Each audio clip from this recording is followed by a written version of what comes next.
Hi and welcome to the Surf Academy UK podcast. I'm your host Ross James. This podcast is to help surfers of all levels up their game through coaching and training. All our guests have extensive experience in the industry and can offer great advice and guidance. So whether you're a beginner, weekend warrior or just love to be in the water, follow us on this journey and don't forget to like and subscribe. Stay stoked and stay healthy. Morning, welcome to the Surf Academy UK podcast. I'm Ross and I'm here with Surfboard UK. So, Stephen, take it away. Let's have an introduction. Yeah, so I'm Stephen from Surfboard UK. I'm the director of Surfboard UK, and basically I just make all the surfboards really, and then sort of do all the marketing and all that sort of thing as well. Amazing. And how long has Surfboard UK been around? So we started November 2018. As soon as we sort of went into it, we went all in on epoxy. Like back then, epoxy was sort of just starting to come in and started to become a bit more popular, and we sort of recognized that, and we sort of went all in on it because some people sort of struggle transitioning from polyester resin to epoxy resin. So we just went all in on epoxy and just learned it as best we could, and that's what we've been sort of developing all the way through. Nice. Can you give a sort of quick summary on the difference between polyester and epoxy? Yeah, so from a resin point of view, epoxy is sort of it's stronger. So your board's going to sort of last a little bit longer because it's not just going to ding as easy. I think polyester is sort of a lot cheaper, so it makes the cost sort of consumer side of things a little bit cheaper. And then the other thing is the blanks you use. So with polyester resin, you have to use a PU blank.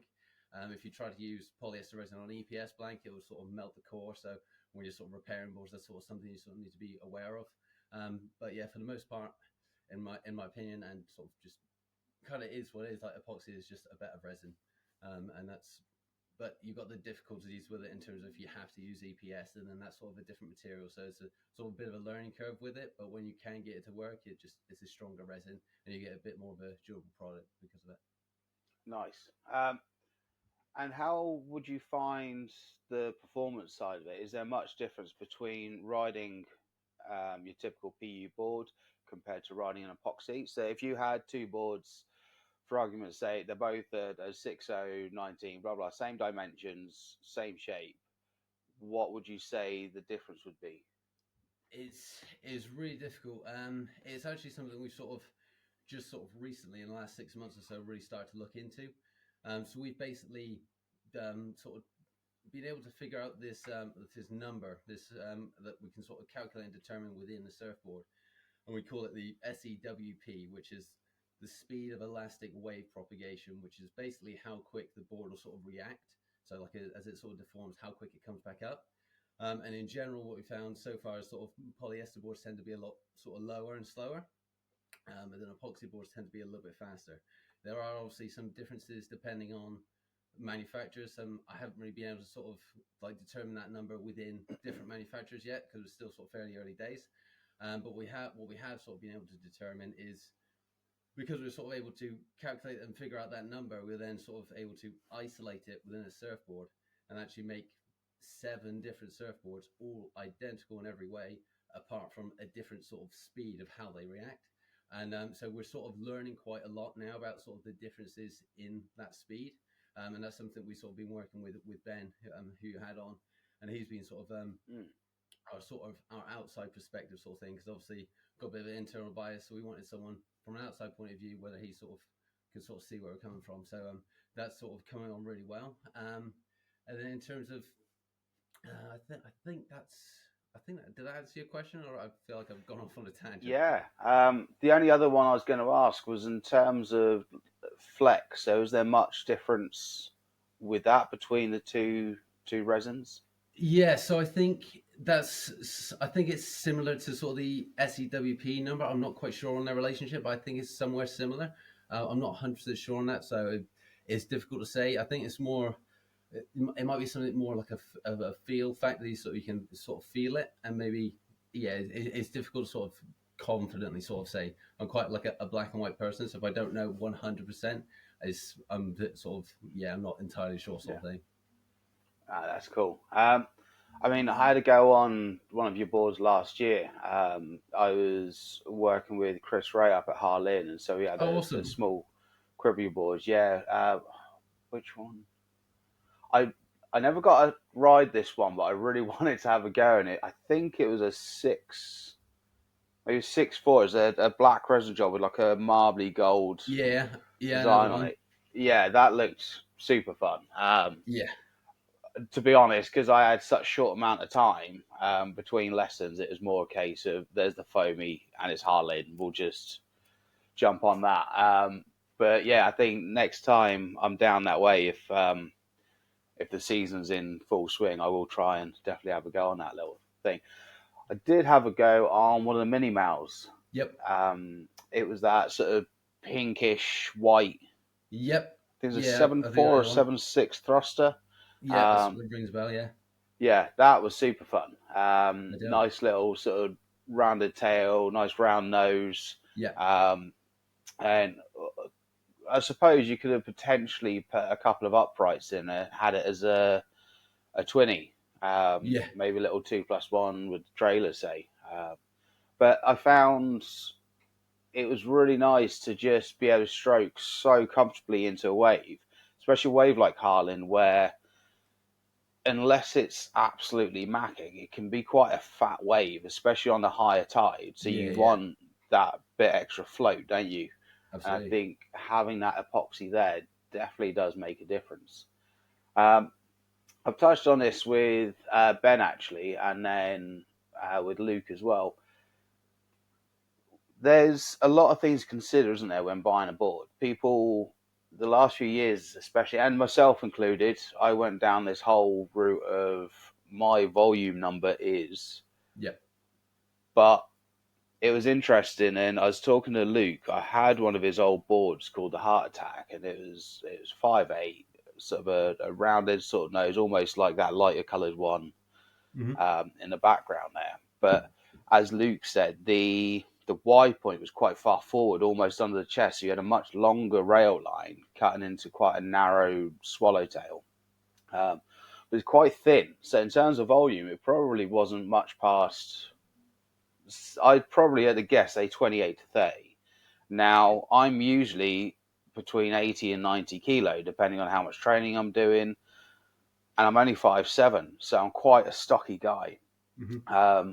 And on paper, I should be riding 36 to 38 volumes, Yeah. which to ride a 28 to 30 just doesn't seem to make sense. But that board for me, it was one of them magic boards that you get now and again.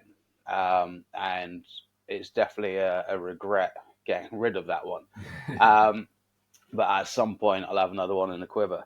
Um, how would you, so if someone comes to you and said, I need to know, I want to get a board, but I want to have a good daily driver, a good go-to board that's probably going to be the one that gets pulled out the rack or pulled out the bag first on most conditions. What would be your advice on what to look for? For So for us personally, a big thing we sort of try to do is we encourage people to try boards out. So we've got a demo range. We've got like 30 plus boards from like Nice. 510 up to 710 and everything in between. They're all completely different. So chances are, if you come into the shop, we've probably got about 3 boards you can pick from that you should be able to surf with like maybe a different flavor or sort of slightly more progression or slightly less progression.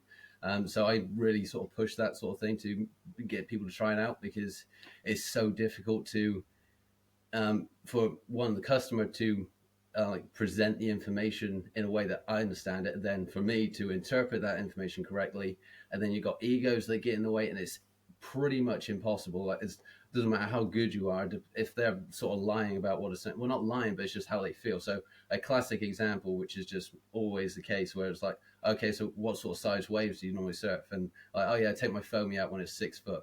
Really? Was it 6 foot or was it like 3 foot? And it's like everyone's like people's even size of waves is so different. Yeah. It's like abilities are so different. So if someone says I'm an intermediate, that could literally mean anything. So it's just initially I sort of try to ask as many questions as possible, get the right information, and then like I said, give normally 3 options. and then I'll tend to sort of say, right, here's 3 options. Here's a safe option. You could probably definitely surf this and have a good time. This one's sort of in the middle, and then this one's sort of like super progressive. You'll sort of might struggle with it a little bit, but it'll sort of give you a bit more room. And then 9 times out of 10, I'll sort of say, take the middle one, see how you get on with it, going from your feedback. That's sort of then a point we can then work on. Because everyone is so different, so we all learn at different rates. So like I had a guy coming in sort of on a 7-foot foamy, looking sort of progress down, and he was able to go from a 7-foot foamy all the way down to a 6'2" fish, which is just crazy. But he was like I think he was a PE teacher or something. He's quite athletic and quite sort of, he was obviously sort of pretty comfortable on the foamy. So, but normally I wouldn't recommend that at all. I sort of would go sort of straight away, like maybe even go to like a 7.6 hardboard and to sort of transition. So yeah, everyone's different, so that's why I sort of try to push the trying out as an option, really. Nice. And yeah, I mean, foamies are so much fun, like, and especially with like the level that they've come to in the last 8, maybe 10 years, with obviously your Odyssey, Catch Surf, JOB getting absolutely pitted in my blind. And I've used that as a bit of an example in a lot of lessons. People are like, oh yeah, now I've had a lesson, can I get hardboard? I'm like, no. Basically, like, you can, but it's not advised. It can be dangerous through not necessarily any fault of your own, but especially if there's a little bit of swell in the middle of June, July, August in Cornwall. It's swamped with people. So, and to be honest, obviously foamies, they've got that just so much more float and volume. You'll catch more waves, you have more fun.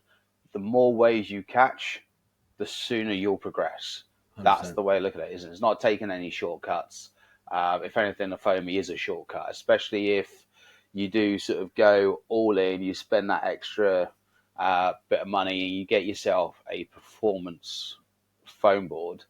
Let's face it, if someone can do arcing turns, get absolutely pitted on one of the biggest waves of consequence on the planet, that board will probably see you through to your end of your surfing days. Like, absolutely. And you're always going to want to keep that in the back. So it's, I mean, I come from a longboarding background originally. And so for me, I'll always have a big board. I've got a big e-comp hanging around in the garden, which will probably come to Morocco with me next month. Because why not? Like, if I'm back up in Southampton at the moment, so if I go for a surf around Bournemouth way, which will be my closest, and it's not above head and a half, I'm probably going to take a longboard because you're going to be swamped. They can still get out. But as soon as it gets to that point where that rip that's pulling through the pier, when that happens, then I'll probably take a shortboard, because there'll be a select few people that are out there that have got the skills to be able to get out. Riding a wave at Bournemouth is not even that hard. It's more the paddle out when it's got plenty of power behind it. So yeah, I mean, for me, I've always suggested just grab yourself a foamy based on your height and your weight to start off with, and then you can start playing around with everything else. People are trying to get into tail shapes and fin design way too early. Absolutely. I think I probably surfed for 10 years before I really bothered having a look. I changed the shape of my longboard fin a few times. I go from a squirrel to a dolphin to a hatchet, but that's because I was riding single fin longboards, and it makes a massive difference because there's only one fin. So playing with how far forward or back you're having it makes a massive difference. But yeah, when it comes to shortboarding, I said to Luke the other day, it was only until I discovered the TC Red Line that I started waking up and going, okay, this is huge. This is a shorter fin, it's a wider base. And this is completely different to, I think I always rode G5s. Like, they were cheap to get hold of. If you needed a replacement, you could probably get them off Amazon the next day, and they've done the job. I'm not Slater. I'm not Lucas Skinner. Probably never will be. But it was enough for me to go out, get plenty of waves. But then, yeah, you do start playing with the flex of the fin and the rake and everything else. But I think people can get too lost in that, especially if you're Absolutely. not going into competition.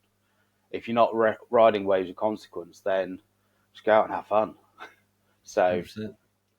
That's um, definitely something we sort of try to do. We try to keep things. We sort of notice that within the market, like even ourselves with our sort of own surfing journey, we sort of it's a minefield of information and is so much to sort of take on. So we try to keep things as simple as possible and sort of have the steps. Like for example, like the 30 demo boards, for example, we could make 50, we could make 100, and loads of incremental steps, but it just makes things too complicated. So just keeping the steps sort of just clear and obvious, and just make it as simple and as easy as possible. Without a doubt, you can overcomplicate things, but it's just so much better if you can just keep it simple. 100%. I mean, if after coaching at wave pools, I did start getting a little bit more particular, and really diving into the details. But Yeah, I was a bit greedy. I jump in on every session I possibly could, because I really wanted to progress. And so for me, it started to make a difference on if I was going to ride a 6.2 or a 6.0. yeah, Although that was quite rare, to be honest, in a pool. You can go a lot smaller. Um, but I mean, I always remembered when I become a coach, I'd done it out in Bali. Had a bit of an early life crisis. Literally packed up my stuff, and this guy was like, "Yeah, we're looking for coaches. There's a course in about 2 weeks' time." I was like, "Sweet." Sold my snowboards, a couple of wetsuits, the car. I was like, "Right, I'm out. I'm all in." Uh, Passed the course, got out there, realised I sucked. Um, and even in surfing, I was only just coming down from longboard, so yeah, I had this 610 that an old friend of mine had shaped. It was fine. It was a great board. But it was a 610, big old sort of square tail. And for what I was riding, it was no good. It's 21 and a half. It was a massive, massive board. yeah, So started shaping smaller, started getting smaller and smaller. I was using the boards at the surf camp, because I'd sold that. And then thinking I was going to have a board in a couple of weeks, I was out there for about 2 months, and I think I got the board the day before I left. I was gutted. It was based off Santa Cruz pumpkin seed.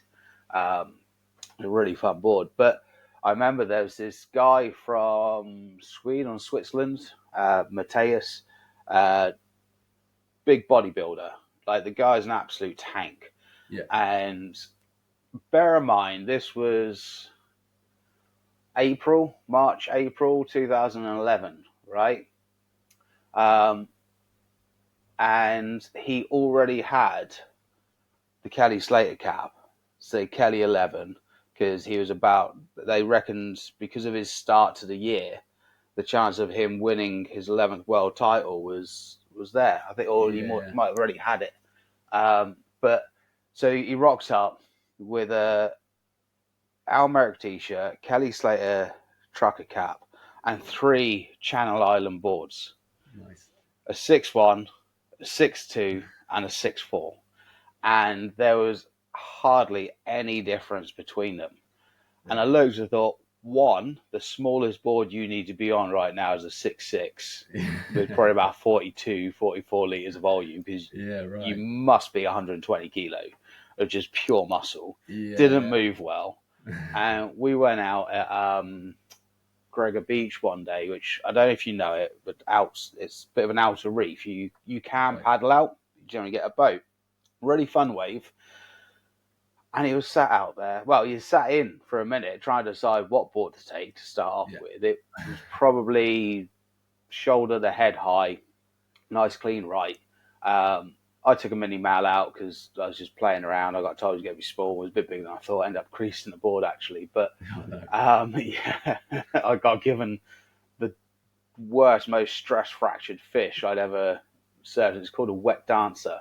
Right. And it was two shades of horrible brown. I think I'm pretty sure it was straight out of the 70s, but early 80s. But yeah, this guy was really struggling. He got out there, and then he taken his 6.4, the biggest board he's got. I'm probably going to say is like 18 and three quarters, maybe 19. But when you're looking at 6.4, it's still quite a skinny board. Yeah, absolutely. Um, I was like, mate, you just need so much more volume in that. And he really struggled. I said to him, I was like, look, I'm only just getting into shortboarding. I said, but if I was you, I'd definitely be getting more volume in your board. I was like, take one of the mini mouse out just so you can catch plenty of waves. I said, and just see how you get on. Don't worry about trying to replicate Kelly. I know he's clearly your man crush and your idol. And who doesn't idolize Kelly Slater? Let's face it. But I was like, for your own surfing, for your own benefit, just get something a bit chunkier. Yeah. And he eventually he did. He got himself on a mini Mao or a chunky sort of fat boy surfboard, shortboard, and he started catching waves and he's cruising and he was all right. He knew what he was doing, especially for someone that hasn't got access to the surf, maybe a couple of times a year. But that's why he's forked out on what £1,800 of surfboards, 50 quid cap, and come out to Bali for, I think he's out there 2 or 3 weeks, staying at the camp. So he wasn't doing it on a budget. And I think, like you say, that's where a lot of people struggle. They just rush in too quick. I've had a few friends over the years that they've gone and got boards from a shaper. They've gone and got these custom shortboards. They look amazing and they are amazing. But they're not necessarily the board for them yet. Absolutely. Especially if you're only going to get in once or twice a year, which some of these guys did. And it's like, just sack that ego off, go get yourself a nice chunky board. I mean, nowadays it's different. Like, take that little black shortboard at Chris's. Yeah. You could probably, if you were relatively fit, take that out if you knew how to at least pop up, do a bottom turn, and trim along the wave. Yeah. If you had the mobility and the speed to get to your feet quick enough on the right wave, you could probably take that out if you were used to mini mouse or foams. Because it's, I really can't remember. I'm pretty sure it's like 6'4". The 6'4" and it's got like 57 liters, which is like the same as like a 7.6 mini mount. It's crazy. That's it. I think it was Kat. She's quite a petite coach that I was working with, and you just put this board next to her, and you could probably put 2 of her sideways. I was like, this is massive, so much bigger than my board. But like that would almost be too big for her on some days. You'd have to go a bit smaller. So yeah, it definitely helps having the right shape, and at least working with someone like yourself, Luke, Brad Roachfoot, working with a shaper will be of massive benefit. I suppose having like the setup you guys got is great. Obviously, you surf, you shape, so you know what you're looking for on the boards. Luke's a solid level of surfing, so having him as a coach as well and yourself combined is key. Like, you're able to offer such a good service to the customers. I suppose they could probably walk in with a video on their phone and go, this is me on an average day, and you could get a good enough idea of how they're surfing that board and surfing that wave to go, right, try this one, see how you get on. Yeah, exactly. And like our whole sort of mission, if you like, is trying to avoid the sort of scenario that you just explained. Like you said, we see it all the time. People on boards way too short, and it should be a crime, because they end up then thinking, "Oh, I'm not good at surfing. I don't enjoy it," and then they give up. And we do not want that. So we want to obviously encourage people to sort of surf, and surfboards that they get on well with. So that's our whole thing. We just want to encourage people to surf. And like you said, if they come into the shop, and we've had it before where they're a bit unsure on 2 boards, like, okay, cool, yeah, no worries, I'm not working this afternoon, I'll come and surf with you. We'll surf the boards halfway through a session, swap over, and then just be able to sort of dial that in and sort of be able to sort of find like a good progressive step that they're sort of, because it's very difficult with surfing, because you want to progress and get better. So you want a board sort of, if you like, this quote unquote difficult, so you sort of learn and grow with the board. So you get a bit of progression out of it, but you don't want it too difficult that you're not surfing. And that's definitely something that I sort of like when I'm sort of designing the boards. I'm sort of the surfer that will just catch as many waves as possible. Like you said, just catch as many waves as possible, and then you'll get better just naturally. So all our boards are sort of designed with that in mind of just catch as many waves as possible. So it's a nice low entry rocker and just get into as many waves, and then you'll sort of build the reps and then sort of get better at surfing. And then if you're good at surfing, you'll love it more. And if you're sort of, and that's the main thing. We just want to keep people loving surfing and just in the sport for as long as possible. That's it. And at the end of the day, like you say, most people aren't going to become professionals. They might do a fun little comp locally at most. So, and if you can only surf once a week or once every couple of months, you need something that's going to get you as many waves as possible. Like I say, any board that's shaped in the right way will allow you to perform what you want to perform on the wave. It's just figuring out how to do it on that board. I mean, take a look at Ben Gravy. Who on earth can surf a foamy better than that guy?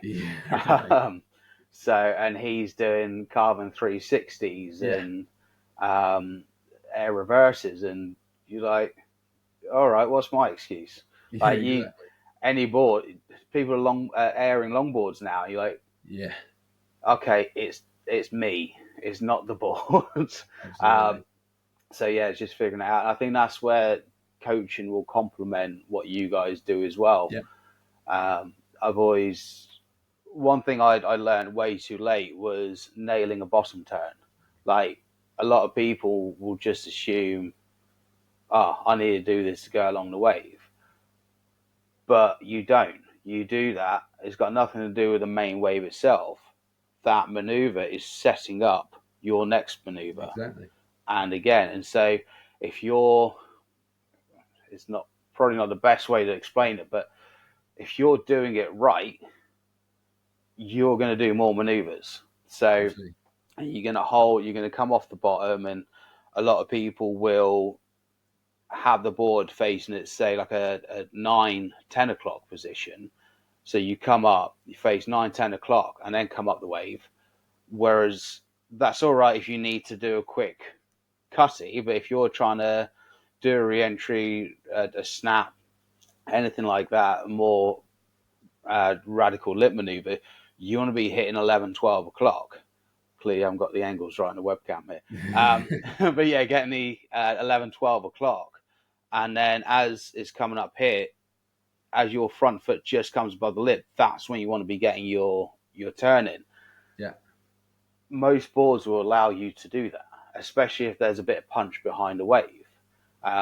Look at Taylor Jensen, the Del Perro boys, Ben Skinner, Emily Curry, anyone who's even on a longboard, they're getting a 9.6 and they're getting it like 7 foot out of the water and still managing to do a full blown snap because they've got the timing, they've got the position, everything's nailed, the angle's there.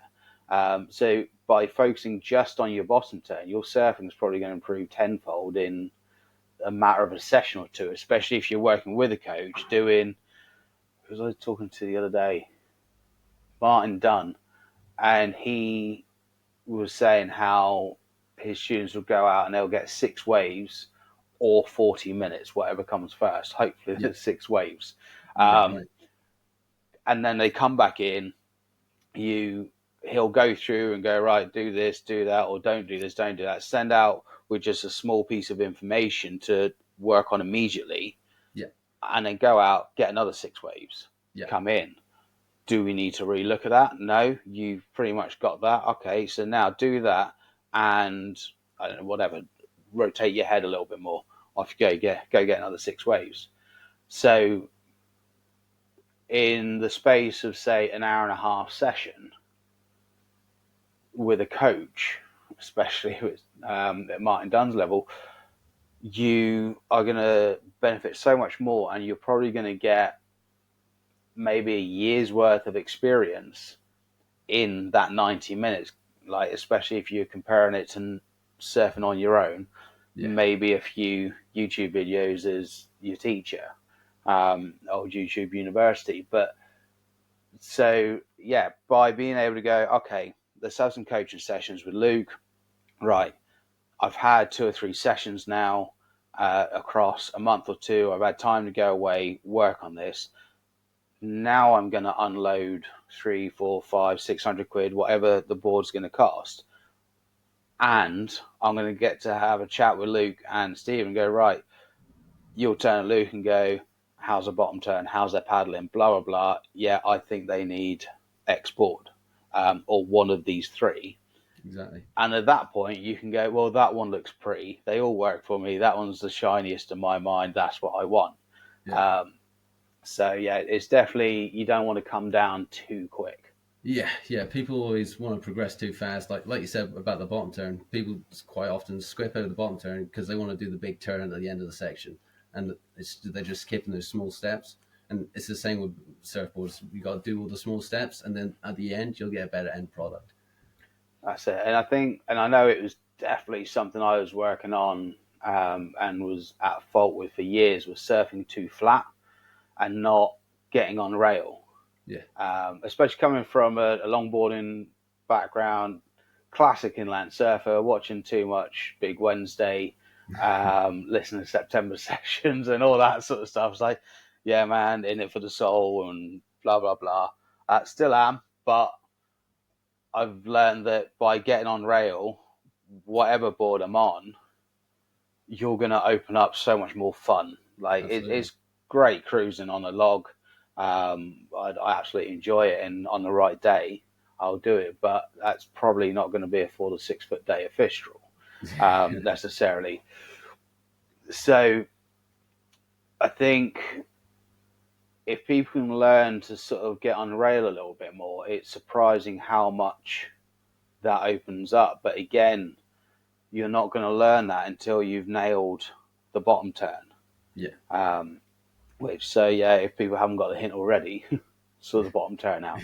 I have to do a video on that one soon. So, Yeah. can you,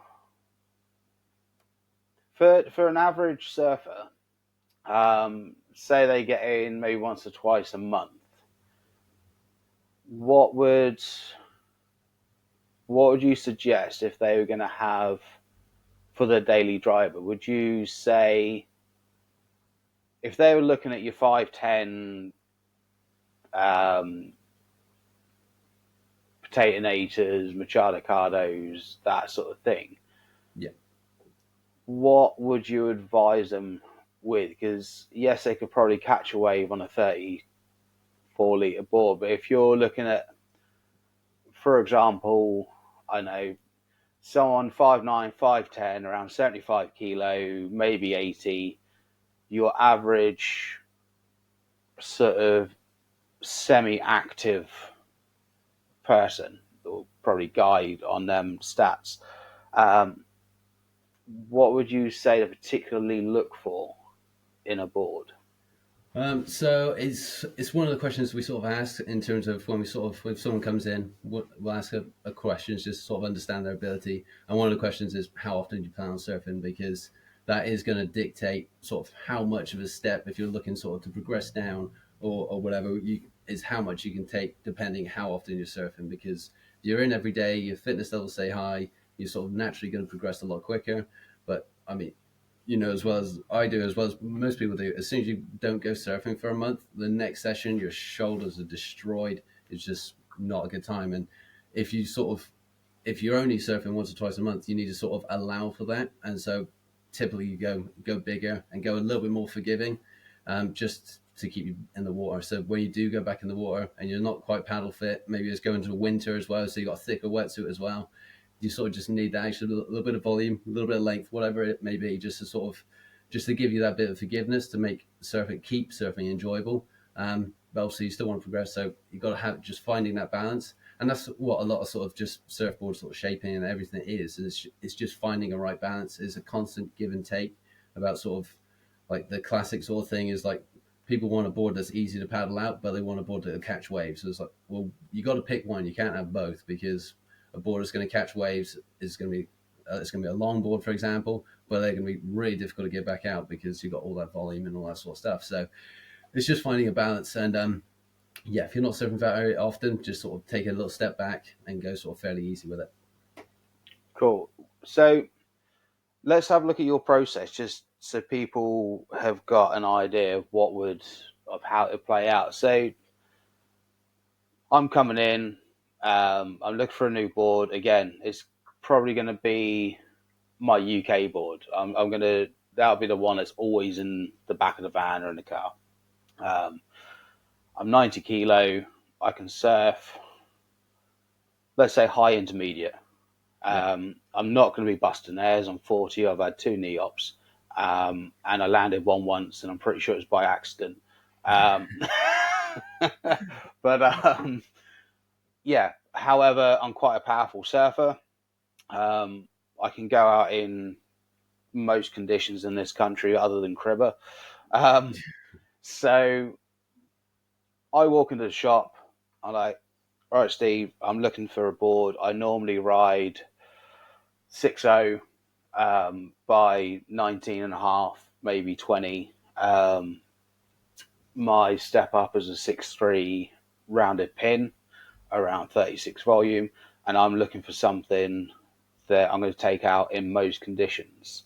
I mean, straight away, I'm looking at that bamboo-ish board with black rails. No one there, yeah. I've had mine on that the whole video. How would that process go? So first of all, I'd sort of look at the boards you're already surfing, and that's sort of like the data point. So that's everything we're going to be based off is that one point. So find out as much information about sort of that one board, like how you're getting on with it, anything you'd like it to do better. And then from there, we can sort of establish where to go, sort of depending on your feedback relating to those sort of boards. So if you want it to be a little bit looser, we can go, okay, there's this board with a little bit wider tail, whatever, or want something with a bit more hold, we can go this way, and then basically then find a slot where that fits in with sort of a couple of boards we got on our demo range. And then from sort of, it's difficult to have a data point based on a board that fundamentally I don't know. Like there's so many measurements, like you said, there's a lot of details that go into a board. So I would always push people to a demo, because that's then a data point that I know like the back of my hand, because I've sort of designed it. I know exactly every little thing, the fin measurements, everything. So I go, okay, try that board out. And now we've got another data point. So we'll ask the same sort of questions. How do you get on with that board? And then from there, we can then sort of make the tweaks, whether that's sort of going to a different board, just making a couple of tweaks on the CAD machine, whatever it may be, adjusting the fins, try out some new fins, try it again, whatever it may be, so we can then sort of see what it is and see what we can do about it. Nice. Because I think that's it. People, I don't know if it's a bit overwhelming or there's a lot to think about. Well, there is, but it's not that big and scary as people might think, trying to pick the right board. It's just doing the right process, isn't it? Absolutely. I mean, you've still got to ask yourself sort of what you're trying to sort of gain by getting a new board, because a lot of times you sort of see, actually, you probably just need to get your ego in check. It's like you want a board that's going to do this, you're not ready for it. You need to go back, and we'll do that as well. Like I'm sort of, my main priority is sort of the customer and what's best for their surfing. So a lot of times they'll say, oh yeah, I want to buy this board. I go, here, try it out. It didn't quite catch many waves. Like, okay, stay with the board you're on at the moment. You're not ready to buy a board. Learn, progress, and then come back when you're ready. And I'll quite happily sort of turn customers away, because I'm not going to try and push a sell on them just because it helps my business. Like that doesn't help my business. I care about the customer. I don't care about money fundamentally. I want the customer to sort of benefit their surfing. So I'll always sort of try and have that at the forefront of my mind, sort of regardless of what we're doing. Yeah, nice. I was just curious. You said earlier you go from your 5'10" through to 7 foot range. Do you do longboards and that as well, or can you do longboards there at the moment? Yeah, so it's the longboard sort of range was we sort of got a bit we had a bit of a supply issue, because we all our sort of blanks that we make our boards with, we actually get made in the UK. So because we try to be sort of as sustainable as possible, so if we get made in the UK, we can have a sort of lower carbon footprint.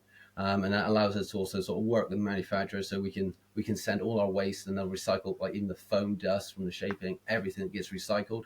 And within that sort of manufacturer, they couldn't go past 8 foot, so that's why we're sort of limited to 710. But as of sort of, I think the next batch we're going to get is we're going to sort of start playing around with sort of some longboards. Like we have made some longboards in the past with them. Like I said, it's just supply issues getting the blanks in because, like I said, we use epoxy, so we use EPS blanks, and typically they're sort of like a Marco blank, which comes in from America, I think. So trying to get those shipped in and getting a supplier sorted has always been a bit wishy-washy. So we didn't really want to go all in on longboards until we sort of knew we had like a solid supplier. But yeah, like I said, now the manufacturer we're working with in the UK is sort of now developed to sort of that longer length. So yeah, it's something we're going to be definitely looking at in the future. Amazing. Good to know. I might definitely be demoing one when I'm swinging Awesome. down. Cool. So before we go into where people can reach you, if you could hand over one piece of advice, doesn't necessarily have to be on shaping or necessarily even surfing, but if there's one little pearl of wisdom you could give to someone, what would it be? I think just going off the conversation, it's just something I've sort of been focusing on myself as well, is slow down. Like there's a benefit to doing things quickly, but there's a much bigger benefit if you can do it slowly. The end product will be so much better. And it's like, for example, I do a lot of running, for example. If I do like a slow build up, I'm going to sort of the end article is going to be better. If I do it too fast, I'll end up getting injured. It's the same with surfing. It's the same if you're going on a diet. It's the same with strength and conditioning. Just slow down, do steady consistency. Consistency is better than anything. So yeah, just slow down and be consistent, and that's the main thing. Yeah, definitely have to agree with you on that one. It's yeah, cool. Okay, well, so if anyone wants to get hold of you, where can they reach you, mate? It's just Surfboards UK Limited on Instagram and social media and all that stuff, and then we got our website Surfboards UK LTD.com. Perfect. Cool. Well, cheers for that, Stephen, and we'll hopefully get you on again, and yeah, maybe get your brother in as well, Ben, and we'll just have a bit of a group chat. Awesome. Yeah, sounds good. Perfect. Cheers, buddy. All right, cheers. Have a good one. Hi, I really hope you enjoyed that podcast. If you're interested in anything the guest has to say today, then please have a look in the description for their links. Please feel free to like, share and subscribe, and we'll catch you in the next episode.